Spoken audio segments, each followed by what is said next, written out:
విశ్వాసంతో మన దేశ ప్రజాస్వామ్య సాంప్రదాయాలను స్వేచ్ఛాయుత నిష్పక్షపాత ప్రశాంత ఎన్నికల ప్రభావాన్ని నిలబెడతామని మతం జాతి కులం వర్గం భాష లేదా ఎటువంటి ఒత్తిడులకు ప్రభావితం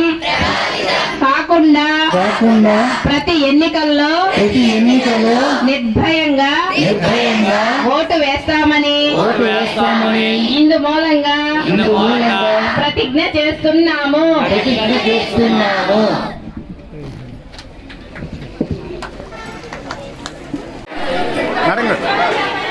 మేడం